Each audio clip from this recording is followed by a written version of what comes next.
Every team, every topic, everywhere. This is Believe.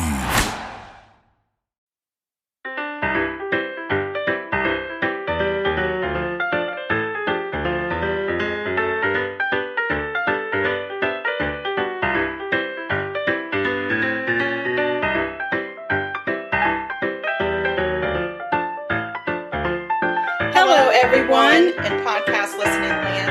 I'm Karen Devaney. And I'm Ann Varner. And we're sisters.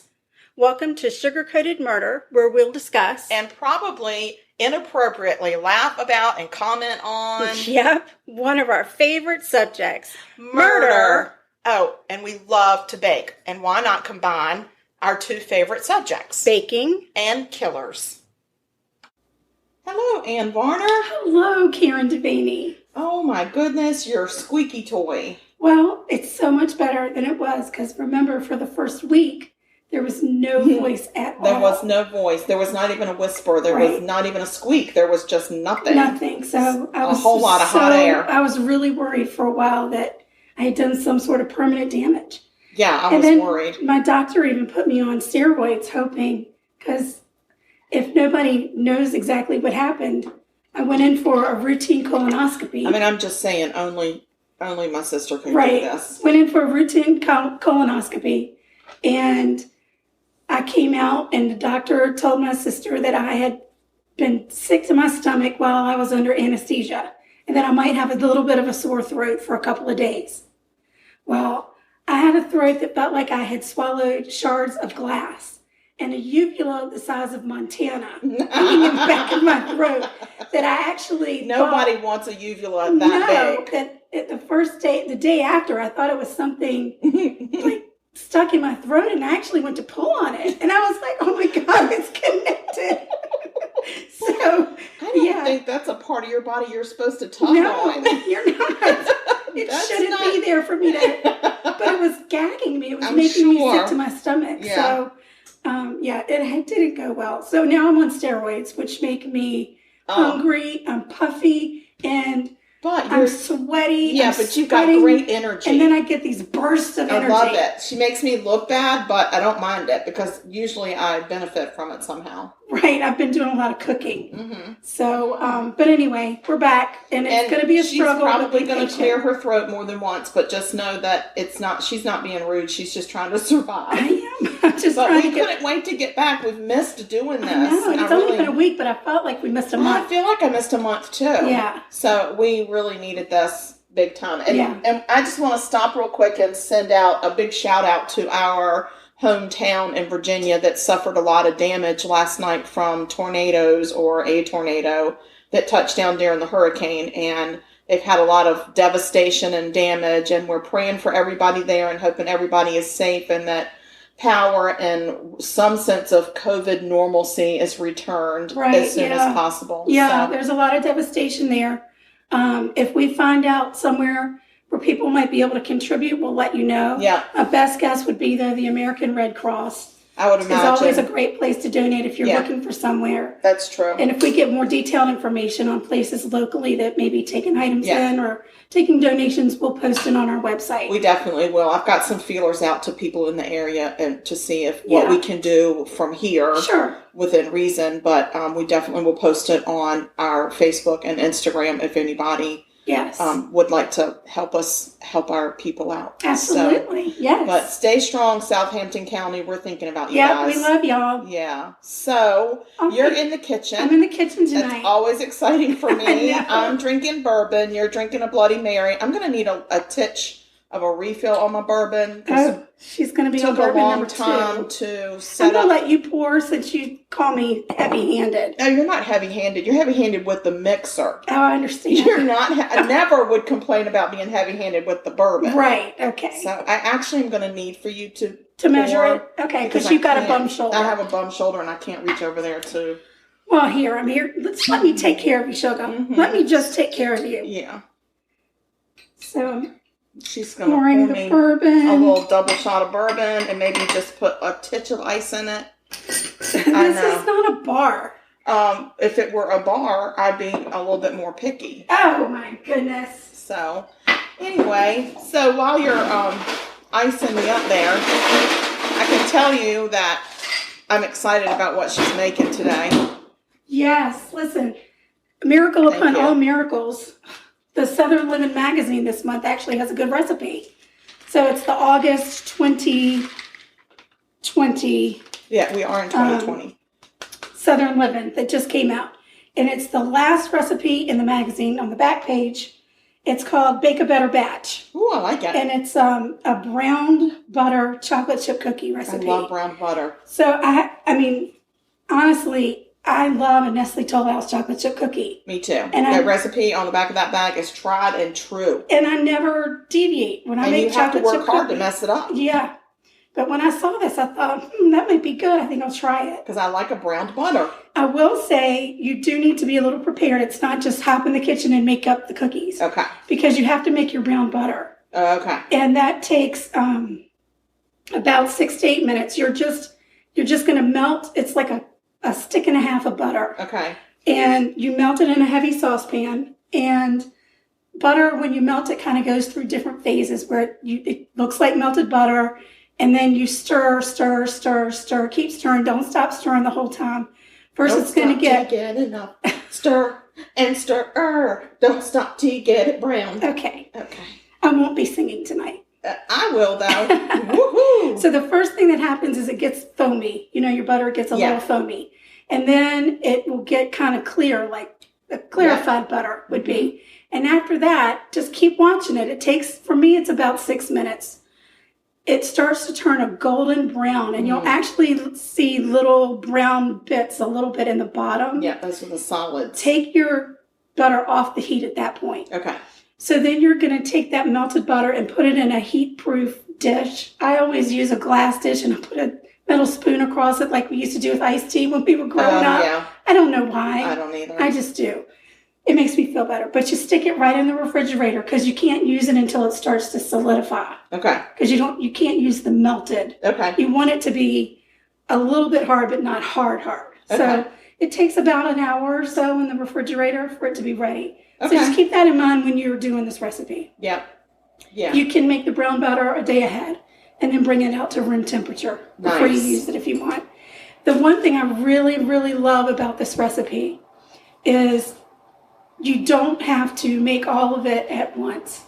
You can, I took a picture of some that I've already scooped out onto my pan, and you can take these balls of dough and stick them in the freezer until you're ready to cook the rest of it. Shut the front door. It's shut. And it's locked. That's a safety issue. It is a safety issue. But yeah, so I really love that because, sometimes you don't want to make all the cookies. So this recipe, most times I don't want to make all the cookies. Right. So, and I use a cookie scooper, like an ice cream scooper. Those are the thing now. Like from Pampered Chef. They have those. Yes. And mine's the medium-sized one. So it makes 6 balls that go on each sheet.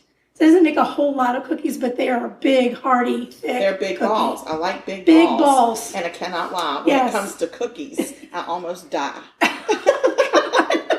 I got my wrapping britches on tonight. I didn't even know. Must be the bourbon. So this also calls for more brown sugar than white sugar. I like that. I like more brown sugar in my cookies. Yeah, and with the brown butter, it gives it a little bit of a toffee type. Yeah. Flavor. You know who else likes brown sugar? Brown sugar? Mm-hmm. The Rolling Stones. Yes, brown sugar. See how much I've missed this? I know. I'm loaded for bear right now. So unfortunately, some of the outlets in my kitchen are not working, and I went ahead, and I knew I didn't have much of a voice, so I went ahead and mixed everything together, and I've got it ready to go into the oven. Okay. So that people could still hear me, and plus I know I got to save up my voice a little bit for when I do my story. Yeah. So I'm going to start rotating these through the oven, and you can get started on your story. My story. It's so good to be back. It is good to be back, Jack. Okay, so I'm going down under to Australia, mate. All right. I mean, that's a really good accent right there, don't you think? No, it is. That's how they sound. Australia, mate. I don't think so. No, I've listened. I listened. I've watched the Housewives of Melbourne, and that's how they talk. I think it's Melbourne. Not Melbourne. Melbourne is the way they pronounce it. I'm pronouncing it the way it's spelled. Don't do that. Grammar police. Melbourne. Okay. Or Melbourne. Okay, anyway, before I was so rudely interrupted and almost corrected, but never. So down in Australia, I'm going to talk about a lady. Her name is Celia Natasha Douty. She went by Tasha. Mm-hmm. She was born... Seriously? She went by Tasha, not Cecilia? Her name is just Celia, Well, not Cecilia. Perhaps that's why she didn't go by Celia, because she got tired of people calling her Cecilia. So she went with Tasha. Damn. That's right. So she was born in February of 1943 in Wellesbourne, Warwickshire, England. God. I know. Why? Why do you do this? Why? I don't know. It's like, I don't even mean to find them. Why can't I just find like a Cindy Jones that was born in Smith, Kansas? Right. But I don't. That's not what happens to me. Anyway, she was born in England. In the summer of 1983, which is the year I graduated from high school. Oh, you're old. I know. Tasha worked as a waitress at a resort on Brampton Island, Australia. Mm-hmm. It was a resort island. Okay. So, August 31st, Tasha took a ferry into the nearby town of Mackay for a dental appointment. She spent the night in town, and on the following day, she traveled back to Brampton Island by ferry. This is the craziest thing. But you've done one. I know. On somebody that went for a dental appointment. Yes, I did. It was the girl in Alaska. Yeah. Mm-hmm. Sergi. I'm wondering if we should think about that. The dentist brings you bad luck? Maybe. I don't know. I'm not going to stop going to the dentist. I like my teeth. Yeah. So, I don't know. Anyway, but she came back, and that was August 31st. On September 2nd, Tasha failed to show up for work. Upon investigation of Douty's boarding room that she was living in on the resort, police found evidence that she had been there after getting off the ferry. They found birthday gifts that she had bought for her youngest son. She had purchased them while in Mackay, according to the receipts. She had also purchased a red beach towel that was not in the room. Oh. So they're like, oh, well, if she's got a beach towel, maybe she's at the beach. So later that day, on September 2nd, Tasha's body was found in the scrub, which is like, you know, like the brush area, kind of back off the beach. Like the shrubs? Well, you know, shrubs are more like ornate in the So scrub this is like the bush? it's like where, so when you walk in on some beaches and you walk up away from the water and then before it turns into like the woods, a wooded area, it's got like the scrubby brush that, you know, it's hard to walk through and that kind of stuff. That's where her body was. It had been drug up there. Oh, dear. Yes. Like drug from the beach up there? It seemed that it had been. Wow. Mm-hmm. So, her nude body had been covered with the red beach towel. Okay. Her purse and her clothes were nowhere to be found. As a matter of fact, they were never found. Oh, dear. And she was on the beach towel that she was covered with, that red beach towel. There were blood stains and what looked like semen. Great. Mm-hmm. So she had been beaten in the head with a stone that they found nearby, a big rock. Oh my gosh. Somebody had bashed her. That's brutal. So there were no witnesses to the crime, and upon interviewing co-workers at the resort, they estimated Tasha had arrived at Dinghy Bay Beach, which was a remote Dinghy Bay Beach. It was a secluded remote beach that was there near the resort. And they estimated, because people had seen her like walk through, right, they thought that she had been there around 10:40 a.m. But by 11 o'clock, when the private plane flew over, there was no one on the beach of Dinghy Bay. Oh. People that were in the plane noticed that there was nobody on the beach. So we got like a 20-minute window where we can't account for her being exactly where she was probably attacked in that 20 minutes. Damn it. I know. So police interviewed over 300 guests and visitors and staff on the private resort, and there were no leads that panned out. Wow. And the Queensland government actually offered $30,000 for a reward for information leading to a conviction. Wow. And no one called. Really? No one called with any viable tips. Witnesses. It's got to be tough, on a resort because there's so many people coming and going, you don't know. Yeah, but I think that people are coming and going and they're minding their own business, and there's everybody is part of the crowd. Mm-hmm. You don't think about, So, but in my mind, I see the red towel, like in Schindler's List when you see the little girl with everything's black and white except for the red jacket. Right. I keep seeing in my mind the red towel right. moving through the crowd of people that are all black and white. Right. Nobody's noticing anything. Right. So anyway, witnesses on the ferry that were on the ferry back from Brampton Island when she came back, because they got a timestamp from her receipt that they found. They reported to have overheard a couple arguing where the woman was openly complaining to the man about having been left alone on the island for several hours and not knowing where he was. Oh, my. And the man was overheard explaining he did not realize how big the island was. Oh, wow. So police kind of tuned in on that, but they could never find the couple. So there were several witnesses that witnessed the couple, but they couldn't find them. Well, maybe it was Tasha and somebody else. Well, we don't know. They couldn't find them. So in 1988, so this happened in 83. So 5 years later, there was a breakthrough in the case when a man called police and reported that he knew who the couple was that they were looking for. Oh. And it turns out that his brother was the male in that couple. Oh. So he reported that his brother Wayne Butler, who was living in Sydney, and Wayne and his wife were the couple that they were seeking, that they had been on the ferry, that Wayne had disappeared, so to speak, for 4 hours or a long time, and the wife was pissed about it. Wow. Right. So they go and arrest Wayne Butler in Sydney. Sydney? Sydney. Wow. It's a new Sydney place. and Italy combined? Sydney? But it's Australia, so it's really tricky. It's a new place. Yes. It's a new place in Australia, mate. So Wayne Butler is arrested, but then he's released due to lack of evidence. Right, yeah. Because the semen that was found on the beach towel came back as inconclusive. No. We're in the 80s. Not a lot of DNA technology. I get 9 years later, in October of 1997, Butler's wife divorces him, and then she visits the police in Sydney. Oh, my. She reports that her husband, Wayne Butler, was the man that murdered Douty. Oh. She said she was too afraid of Wayne to talk about it when they were married. Funny how divorce makes you have a little courage. So by now, DNA techniques had advanced enough to return a conclusive result that Wayne Butler was the owner of the semen on the towel. Fantastic. Yes. So in 2001, Butler, he's rearrested. Right. Just in case you didn't know.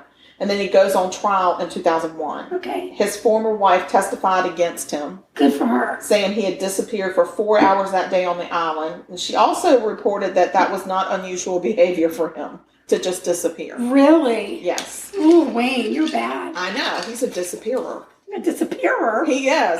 He's a semen-leaving disappearer. A semen-leaving demon. A semen-leaving disappearing demon. From Australia, mate. From Sydney. Sydney. I don't know Sydney. I don't know diddly about Sydney. The bourbon just kicked in. Oh my gosh, I got tears in my eyes. I can't. Okay, so I'm going to say this word right. The prosecution. We don't have any prostitutes. No prostituters. Not in this story. Sorry. No. The prosecution presented the new DNA evidence saying that the probability that it was not Butler was 1 in 23 times 10 to the 15th. Wow. That's a lot. That's a However lot. many it is, it's a lot. It's 23 a lot. Yeah. So, and there goes Lance Bass in the background. We've made a brothers. We don't want to say his name to call attention to him, so now I'm calling him Lance Bass. So the defense argued that the DNA evidence had aged Right. And had probably been contaminated during the first testing. Whatever. And that's why it was coming back to Wayne Butler. That makes no sense. No, that's not how it works. Zero. Okay, so it took 90 minutes for the jury to convict Wayne Butler for murder, among other charges, amongst others. Hopefully rape would be one. Perhaps. Or semen-leaving. Semen-leaving. That's litter. Litter. Semen litter. That's got to have a high dollar fine. Yes. That's nasty. It's just gross. Don't leave your semen. Nobody wants to be dealing with it. Oh, God. This was 27 years after the murder of Tasha. Right. I almost called her Cecilia. You little witch. Don't do that. It's so ridiculous. So the judge sentenced him to life with no possibility of parole. So he said, you're a savage. You did a savage thing. You're going to go to jail for life, and parole will never be a possibility for you. Well, Never. We know that's not always the case. I know. But when they say no possibility parole, they really do mean it. Yeah, sometimes. Yeah. So Butler appealed in 2001. Right. The verdict was upheld. Oh, good. Good. Hey! He appealed again. Tell Lance Bass, take a hike. Take a hike, Lance Bass. He appealed again in 2005, asking for a pardon from the governor. A pardon? From the governor. Hello, governor. I'd like a pardon. Except suddenly I'm not from Australia, mate. I'm from somewhere in merry old England. Anyway, I mean the nerve of this guy. So anyway, the governor said, fuck you, you're going to stay in jail. Good for him. Way to go, Gov. That's right. And so that appeal was based on a forensic scientist's statement saying that the results from the lab were wrong. And he said, I can't say whether or not Wayne is a murderer, but I can tell you that the evidence from the lab was wrong. Oh, okay. Well, nobody gave a shit about him either. Right. So that appeal took 4 years to be heard and processed. Wow. But it was dismissed in 2009, and again, his life with no parole was upheld. So Wayne Butler remains in jail, and this was the first trial using DNA as evidence in Australia. Oh, wow. Yes, see there? And it worked. And it worked. Yeah. Tally ho, motherfuckers. You're Sorry, very Mama. salty. Sorry, Mama. It's okay. My goodness. It's the bourbon talking. It's the bourbon. It makes me... Hold it together, lady. I don't know what it makes me, but it makes salty. me... Salty? I don't think so. Loose. I think it makes me loose-lipped. Loose lips sinks ships, so be careful. And so does semen. Oh, God. So anyway, that's my murder. Wow. And I'm sticking to it. That's amazing. I thought it was very interesting. Yes, I did. I agree. I was very interested in it. I could From tell. beginning to end, riveted. Riveted. So, Yes. And we got some good singing in there. And, well, not really. We didn't really sing in my murder. But we did come up with a little ditty. there was a ditty. It was a ditty called, what was that? I don't remember what it was, but I just remember that there was one. It was a good one, too. It was a semen-leaving, semen, dirty demon. They didn't go to a deli. Deli. Demon deli. I don't even know. A semen-leaving, disappearing demon. There you go. There you go. That's what Wayne Butler is. Yes. So here's to Wayne Butler. No. And he's still in jail in Australia. Here's to making the decision to keep Wayne Here's Butler to in the jail. governor who said, up yours, mother. Trucker. Here's to you, mother trucker. Stay your ass in jail. Absolutely. Okay. All right. Well, it smells really good. Yes. And the cookie monster in me is about to come out. Ooh, But I won't let it. But I want it to. But I won't let it. Yeah. So we're going to take a quick pause. Yes. So we can, I don't know. Switch. So we can do something. I don't know what we're going to do. We might do a do-si-do. I don't know. Oh my God, I'm such a poet. I am a rapping genius. Pause. Please press pause. Sorry. Okay. Pause. Pause. We're on pause. All right, we're on pause. And I just want y'all to know that I snitched. I took some batter. It was so good. Yeah, that brown butter gives it reminds me of the taste of a Werther's.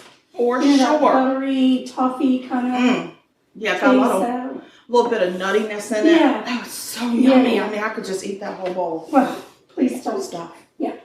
All right, so Karen's on Cookie Watch, and I'm going to talk to you. Ooh. And I have to be honest with you, it's been so long since I wrote this one up. It'll be a surprise to both of us. I don't even hardly remember. I don't either. But oh, wait, I wouldn't know. Okay, so note to self, her limit is 1 bourbon. Once we get to 2 bourbons, it gets a little crazy. I'm sorry. Ready, go. Here we go. All right, so we're going to Idaho Falls, Idaho. Idaho, Idaho. Idaho, not Idaho. I'm Idaho, Idaho. Idaho. Weedaho. No, Idaho. Trout. Oh, he's gotten himself all crazy now. You were stressing out my dog with your drunken ways. That elevator better be working before I'm done. Oh, Lord, that's another. Listen. I'll have to go down on my butt. I will call your husband to escort you home. Yes, we live in this lovely community in Charleston, South Carolina, and I moved into the 4th floor, as I've talked to y'all about before, and it is gorgeous. It is a lovely community. The people are very friendly here. But my God, when there's the threat of a hurricane, they turn the freaking elevators off. Yeah, our dumbwaiter has been out of order. Holy crap. So my dog goes out 4 times a day. I have had to walk up and down those freaking stairs 4 times a day for 2 days now. With no voice. And I'm an asthmatic, for God's sake. For God's sake. It's just not working out for me. No. We're going to have to have a conversation. You. Just hold him up under his front paws and let his wee-wees point at the screen and let it just shoot through the screen. No, because with my luck, it'll hit the screen and splash back at me. And then you'll laugh and it'll get in your mouth. Oh my gosh. Listen. Never mind. There has to be a law against turning the elevators off in a building. Can somebody please research that? Yes, let us know. Is that a handicap law? Because I'll get a doctor's note. Yeah. Okay. And an attorney. Well, we can't afford an attorney, but one might be appointed for us. So nice. Could somebody just appoint themselves our attorney? Yes. Leave the elevators on. We're adults. We know when to not get in the elevator, but we had a couple of wind gusts and some rain yesterday. That was it. It didn't hit us. No, but anytime they're calling, if we're under a threat of hurricane or tropical storm, it's over. Clover. So. Yeah, well, it's not working out for me, y'all. All right, take me to Idaho. All right, we're going to Idaho. So, Betty Gray. Lord, I thought you were going to say Betty Crocker. No, Betty Gray. Okay. Betty Gray dedicated her life to raising her kids and to running her family's pawn shop. In her free time, she baked cakes for special occasions. I love her. People around town called her the Cake Lady. Betty Gray. Betty Gray, the Cake Lady. Yes, she was well-liked and extremely nice. She met her friend Rita, and that's R-E-E-D-A, not Rita, but Rita. Oh, wow. Rita Roundy. Mm-mm. No way her name was not Rita Rowdy. It might be Roundy. Roundy? I'm not sure I can read my... I'm just going to call her Rita.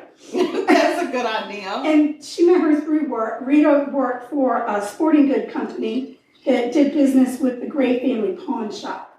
Okay. Rita was a loving and kind mother, and Betty and Rita became great friends and hung out with each other often. Oh, I like that. July 24th, 1989, a frantic call comes in to the Bonneville Sheriff's Office, which is in Idaho Falls.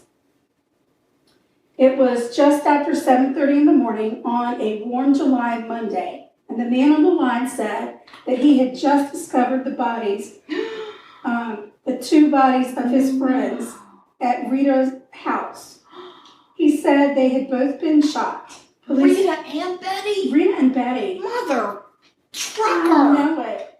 They took out that cake lady. They took out the cake lady. Yeah. And her friend. Yes. And she probably made cookies or something. She's probably a cookie lady. She probably did something. Yeah. Anyway. So, blah, blah, blah. They found the bodies. He said they both been shot. So Yada. Police rushed over to Rita's house where the 911 caller, Leroy Leavitt. Oh, God. Right through the nose. I just thought about that. Leroy Leavitt? Yeah. Are you sure it's Leavitt? How do you spell it? It's Leavitt. Holy crap! Leavitt. Leroy Leavitt. Oh my gosh, I say that to Leroy all the time. I gotta get the cookies. Get the cookies. And, so Leroy meets the police outside of the house. He was so upset it took police a minute to get him calmed down.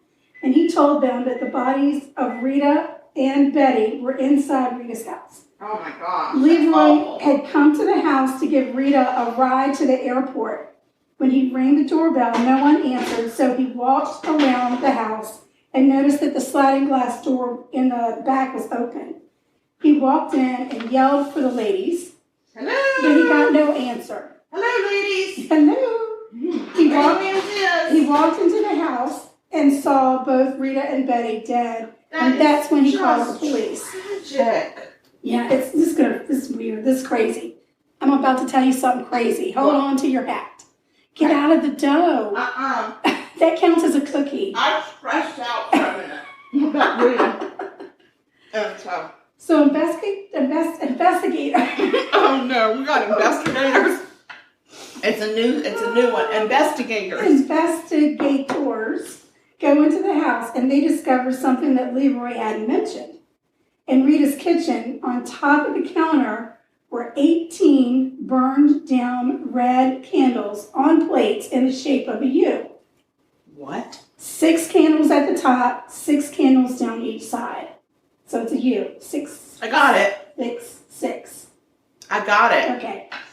Lord have mercy. In the middle were words written, Satan loves you. And they had been written, those words had been written in blood. Ew. And holy crap. Right? That's nasty. Yeah. That's scary. It's not as nasty as semen droplets, but it's pretty bad. That's bad. Yeah, because we haven't even seen the dead bodies yet. We're just at the kitchen. So what the heck are we going to see after this, right? So the investigators are thinking they were going to find a brutal murder scene, blood everywhere, typical satanic, but they don't. First, they walk into Rita's room. An investigator said if they didn't know she was dead, they would have thought she had dozed off while reading a book. What? Yep. She was sitting up in her bed with a book in her lap. Her head was hanging down just a little bit to her chest. Like she fell asleep. Right. She looked like she was sleeping. Dang. There was no evidence of a struggle. There was one gunshot wound to the side of her head that had gone in one side and straight out the other. There were no signs of violence, no sign of a sexual assault. Investigators then go to the guest bedroom where they find Betty. Betty the cake lady. Again, Betty looked like she was sleeping. She was face down on the pillow with one gunshot to her head. Again, there were no signs of a struggle and no sign of a sexual assault. Crazy, right? What is happening I here? know. As investigators continue to look through the house, they take note that the house is incredibly clean.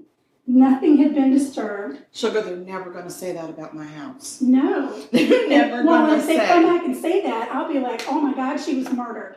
Yes, Somebody you'll came back know. and cleaned. Somebody murdered her after they cleaned, or they cleaned after they murdered, but there ain't no way it's clean. Yes. Did you set the timer? Mm-mm. I'm sure I've been here for 2 minutes. So you're going to want to set the timer for 9 minutes. You think? Because 9 plus 2 is 11. Well, I just need to make sure because you're not in a good mindset right now. I'm in a great mindset. Anyway, nothing had been disturbed other than 2 dead bodies and the weird 666 candles and the satanic message in blood. In red. I wonder There if they really did they bring those with them? I guess. There was no indication that something sinister had taken place. It's just weird. Nothing had been stolen. Nothing was out of place. They did find some blood in the sink in the bathroom, and they noticed that the toilet seat was up, which was odd because it was just two women. Because it's just two women. Right? Leroy Dunn went in there and tinkled, and he did not put the seat down, and that drives me freaking insane. Leave it. Leroy, leave it. No, he left it. That was the one time you don't leave it.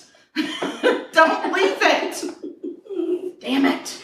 So there was evidence that the killer had made himself or herself comfortable enough to smoke 4 cigarettes and enjoy a can of Mountain Dew. Mountain Dew? Mm-hmm. Listen, and you know what? Probably Betty and Rita didn't even smoke or like smoking in the house. Probably not. And he probably took their Mountain Dew. Oh, you know he did. He didn't bring that with him. Gee, crickets. So they take the Mountain Dew can and they send it to the crime lab. What did they send? The Mountain Dew can. Oh, the can. The can. Not the can. The can. Can to the crime lab. But it was clear the killer had been wearing gloves because there was no fingerprint. Speaking from the gut.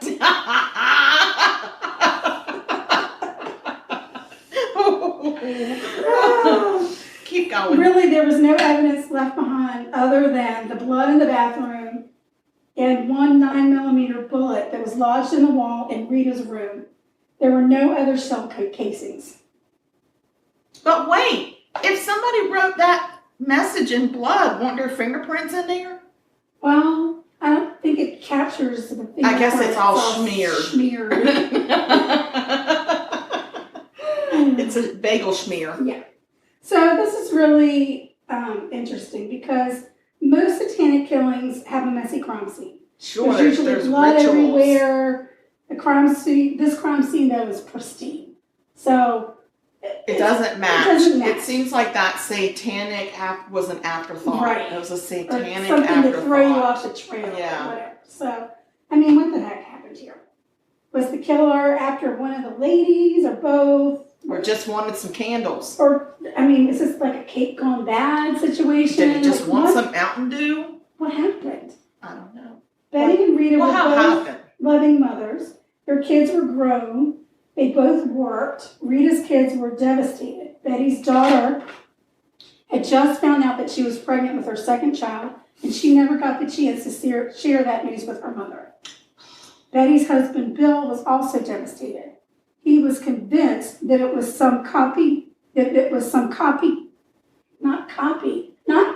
I didn't say copy. Crazy.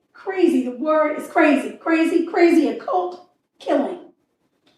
So, I don't believe it. The first step in solving the crime is to figure out a motive and who the intended target was. They did know that the words written in blood were written in Betty's blood. Oh. There were drops of blood from Betty's body to the kitchen. Uh-huh. Investigators figured out that Betty and Rita had been murdered between 2 o'clock and 3 o'clock in the morning. They actually found similar candles and timed how long it took for them to burn down. They know that it took 3 to 4 hours, and since the wax was still warm when they got there, they calculated between 2 and 3. Well, I'm leaning. And more towards Leroy. Leroy? Especially with that seat up. Oh, you know, that's what did it. He's like, I'm going to kill you, and I'm going to leave the seat up. And just piss you right the hell off. That's what I think he did. Big jerk. Mm-hmm. So, investigators start combing through the crime scene. As they're looking around outside, they find bicycle tire tracks in the driveway.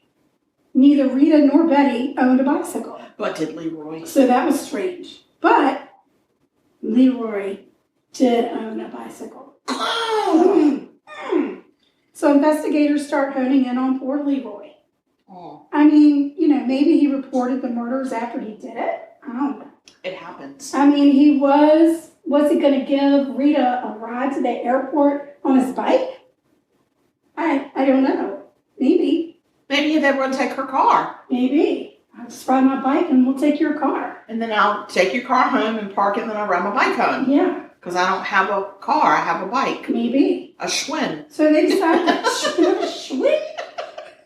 I have me a Schwinn. So they called Leroy down to the station to ask him a few questions. It's a Schwinn.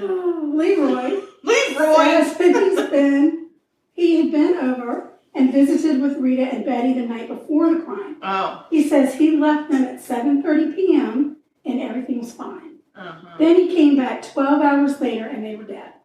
Leroy was very, very nervous during the interview. They suspected that he wasn't being honest about something, and they were right. Upon further investigation, they found out that old Leroy was having an affair with Betty. Shut the front door! Oh, Leroy and Betty were doing the dirty. Yes. I wonder if Freeda approved or not. I don't think she cared. Oh. They had been seeing each other for almost a year. I mean, a year and a half. That's I more than a year and forgot to say and a half. He had been sending her cards, had gotten her a safe deposit box to stash money in so she could leave Bill. Damn it, Leroy. Poor Bill. You have to tell the truth. Well, poor Bill. Poor Bill. Not so devastated. I mean, Leroy was married, so he had a lot on the line. Who was he married to? Miss Leroy? Yes. Okay. He flunked a polygraph test, but his wife did tell police that he was at home when Rita and Betty were murdered. She was sure of it. So she don't know because he's been stepping out on her. She also said she had no idea that they were having an affair. What a way to find out. I know, but she still insisted, despite the fact that you told me my husband is a lying, cheating son of a gun, he was at home between 2 and 3. Yeah. I was plotting ways to kill him. Investigators cleared Leroy as a suspect. He's cleared. I think that was a rush to judgment. He didn't do it. Okay. Rita's daughter, Ruth Ann, told police that Rita had mentioned an acquaintance that had made her feel threatened. As a matter of fact, Rita had told Ruth Ann that if anything ever happened to her, this man should be investigated. Was it Bill? No. Oh. This guy's name was J.W. Dyer. J.W.? J.W. Dyer. Oh. J.W. Dyer and Rita had met while she was living in New Mexico. Oh. He had stalked her when she threatened to kill her.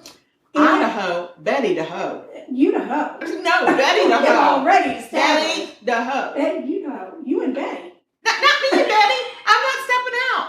And I'm not doing it with Leroy. Let me get and his Schwinn. Have mercy. Dyer had threatened to kill Rita after she turned down some romantic advances that he made. Oh my God, get over the rejection, man. I know. So they tracked Dyer down and then get an alibi from him. He was at home. It's the night they drove old Dyer down. He was at home in Oregon. And the people were singing.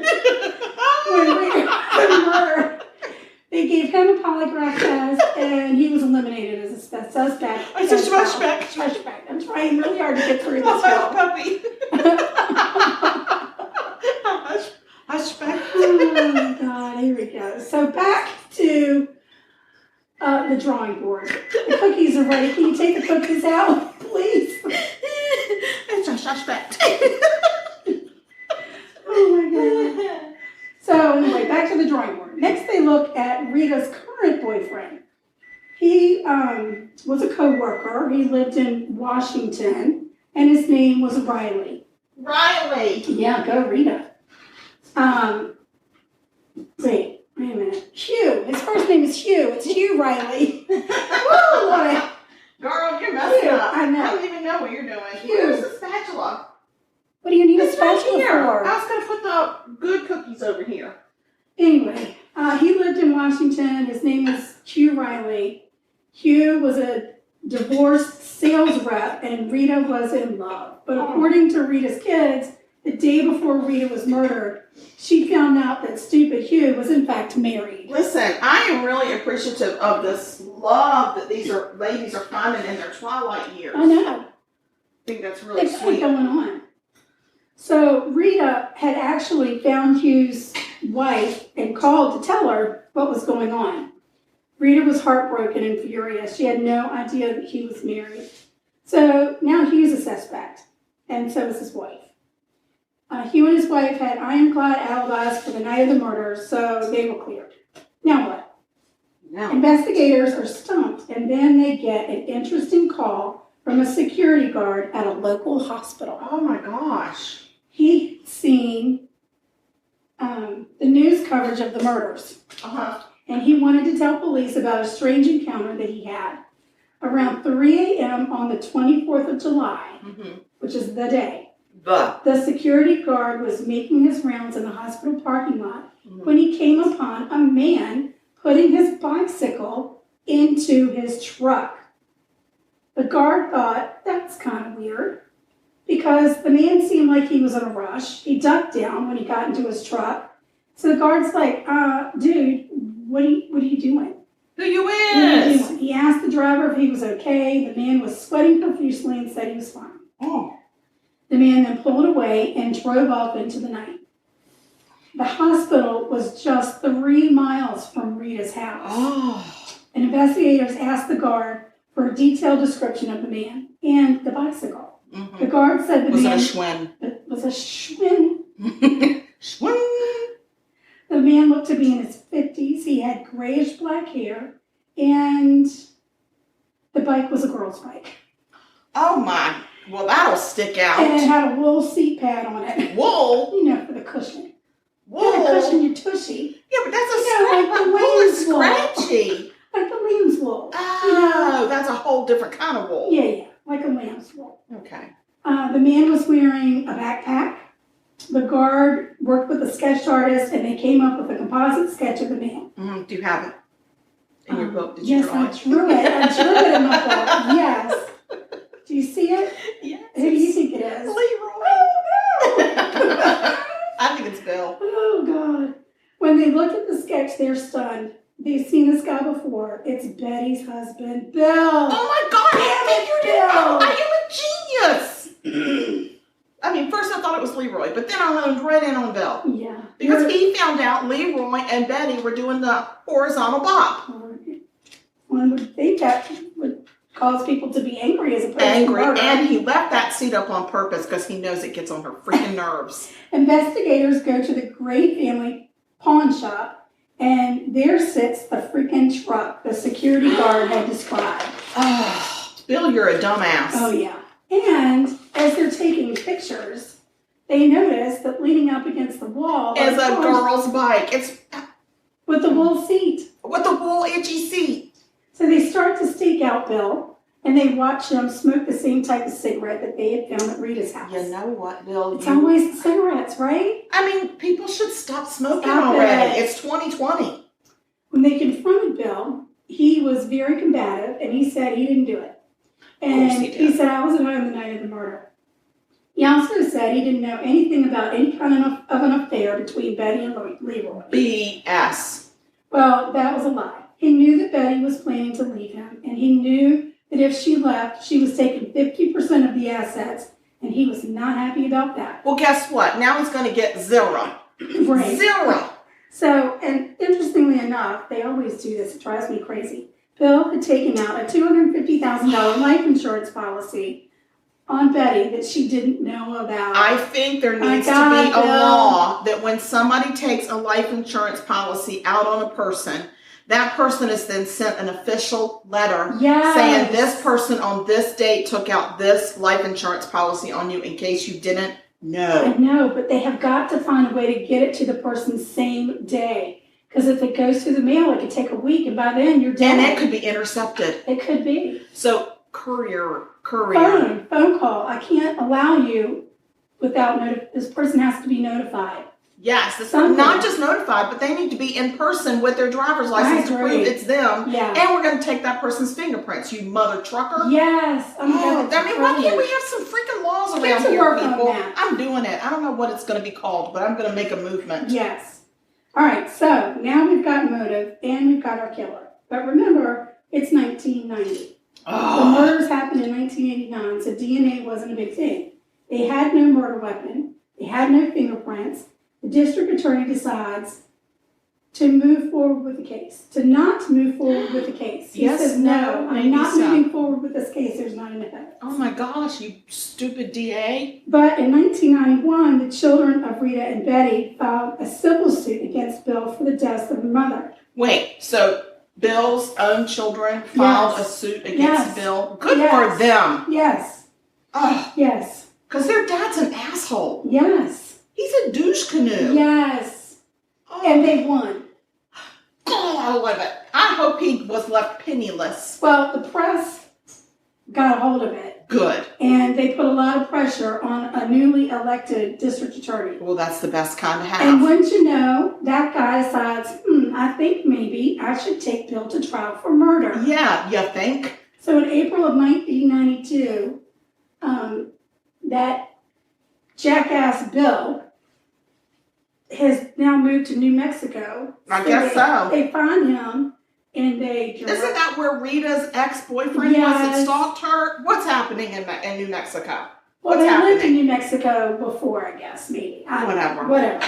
There's some connection there, but I don't know what it is. Well, I don't either. So, anyway, it is. You've had too much to drink. Oh, Lord. So now they found him and they charged him with 2 counts of first-degree murder and 1 count of first-degree burglary. Because you're not getting away with breaking into somebody's house. And leaving the seat up, you mother trucker. Right. So on the night of the murder... And you know he peed on the seat and didn't clean it up. No, I'm just going to say, I know his type. I know his type. Yeah. But my husband is not that type. I just want everybody to know that, because that is not who he is. Thanks for letting everybody know. I'm just saying, I don't want people to read into that. Your husband's bathroom habits. They're very neat. Okay. He's very tidy. So on the night of the murder. He's a tidy tinkler. Oh, I just want to finish my murder. I do. I'm like, but he's a tiny tinkler. I swear, I'm just like a half a page left to talk. And then it's good. He's a tiny tinkler. Okay. A tiny tinkler. I got it. I know what to get engraved on his mug this year. Christmas. Don't be surprised if he gets a tiny tinkler mug. Oh, please do it. Please do it. On the night of the murder, Bill parked at the hospital, rode his bike to Rita's, where he knew Betty would be. Whose bike was it? It wasn't his. It was a girl's bike. It's from the pawn shop. Oh my God! It's probably not even a Schwinn. He shoots Rita, then he shoots Betty. He stages the crime scene to throw investigators off his trail. Which didn't work, you dumb fool, because it just helped them pinpoint what time they were murdered. While the candles are burning, he hangs out, grabs a beverage, smokes some cigarettes, cleans up after himself, heads back to the hospital on his bike. Thank God that the security guard came forward. But anyway, on May 11th, 1993, Bill goes to trial. He's quickly found guilty on all counts of all the crimes. And not being a tidy tinkler is one of them. And it's all enhanced for the use of a firearm. He's sentenced to 2 life sentences without the possibility of parole. That's two. That's both of our murderers. That's Bill good. was 53 years old at the time. Is he still living?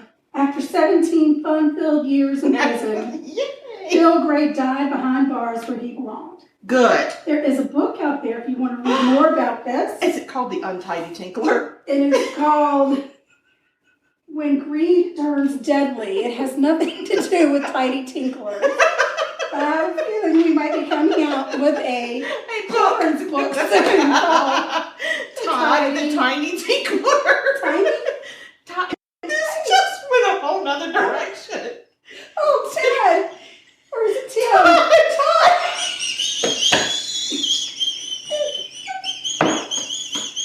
The Whistler is my sister, and it's not me.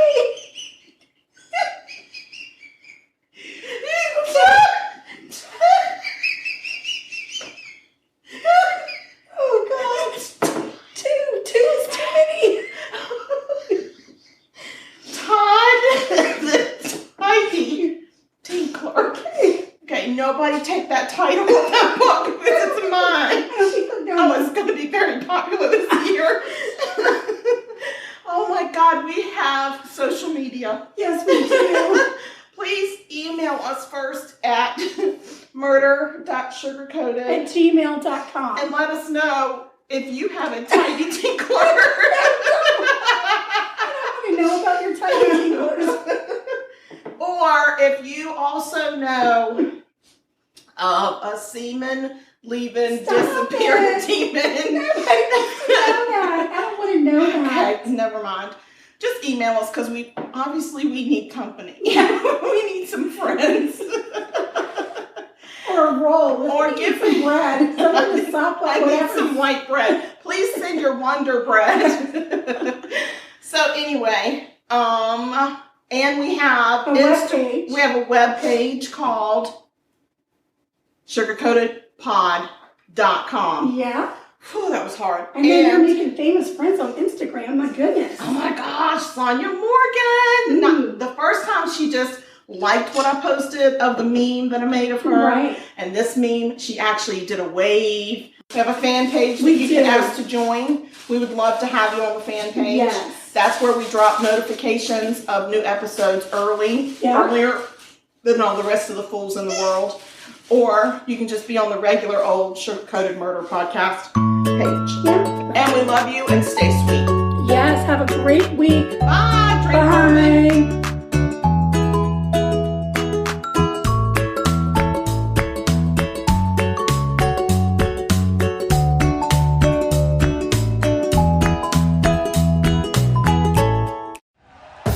Thank you for listening to Believe. You can show support to your host by subscribing to the show and giving us a 5-star rating on your preferred platform. Check us out at Believe.com and search for BLEAV on YouTube.